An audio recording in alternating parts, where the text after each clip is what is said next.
Vincent Lagaffe révèle la gravité cachée de son opération cardiaque, plus grave que nous le pensions. C'est une interview poignante et pleine d'émotions que Vincent Lagaffe a accordée aux Parisiens. L'animateur star, connu pour son énergie déjantée et son rire communicatif, révèle l'envers du décor de ses derniers tournages du Big Deal, un combat silencieux contre l'épuisement. Alerté par son fils, il a découvert in extremis qu'il était en danger de mort. Le verdict est tombé comme un couperet, quintuple pontage cardiaque en urgence. Aujourd'hui remis sur pied et de retour à l'écran sur RMC Story, Lagaffe témoigne de la valeur inestimable de la vie, un récit marqué par la peur, l'humilité et l'arrivée salvatrice d'un petit-fils. Derrière les lumières du plateau et l'hystérie des jeux, Vincent Lagaffe vivait un véritable calvaire physique. C'est lors des dernières sessions de tournage du Big Deal que l'animateur a senti que son corps le lâchait. Fatigue extrême, essoufflement, il ne se reconnaissait plus, confie-t-il au quotidien. Une dégradation silencieuse que ses proches, inquiets, n'ont cessé de lui signaler. C'est finalement son fils, Robin, cadreur sur l'émission, qui a réussi à le convaincre de consulter. Un geste qui lui a probablement sauvé la vie. La rapidité a été sidérante, en seulement 24 heures. Son ami cardiologue, le docteur Jonathan Banayan, a tout organisé. Le diagnostic fut sans appel et terrifiant, un quintuple pontage d'urgence. Face à l'annonce, Lagaffe a d'abord cru à une mauvaise blague, avant de réaliser la gravité absolue de sa situation. Le médecin a été d'une franchise brutale, ton pronostic vital est engagé.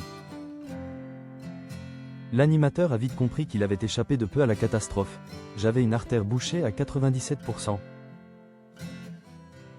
L'autre à 95%. J'étais à 2 doigts de l'accident vasculaire, explique-t-il avec une lucidité effrayante aux Parisiens. Opéré le 30 juillet à l'hôpital Bichat, il a passé 4 jours intenses en réanimation. Bien qu'il ait loué l'incroyable dévouement du personnel, il n'a pu s'empêcher de déplorer l'état des infrastructures. Le personnel est génial, mais l'hôpital est dans un état lamentable.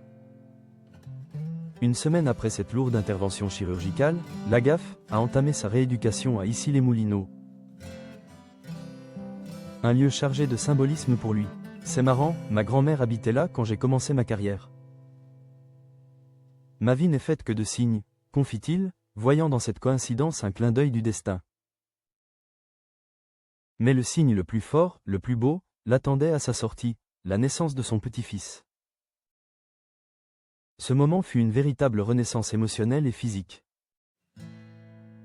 La première chose que j'ai pu faire en sortant de cet endroit où j'ai failli mourir, c'est aller voir ce petit qui bouffe la vie.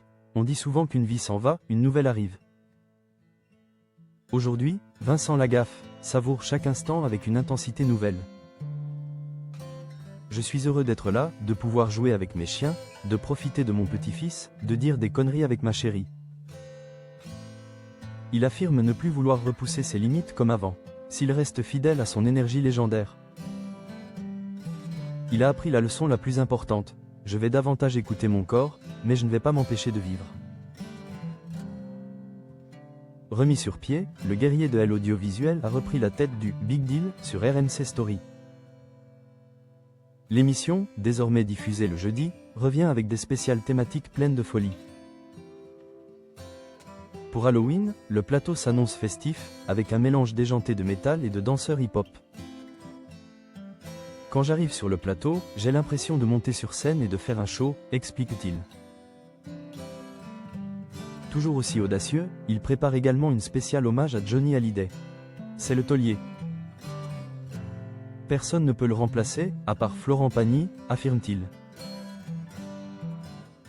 S'il rit encore de tout et assume ses excentricités, c'est parce qu'il connaît désormais la valeur de chaque seconde. Le ridicule n'a jamais tué. Sinon, il y a bien longtemps que je serais mort. Une formule finale qui résonne comme un hymne à la vie.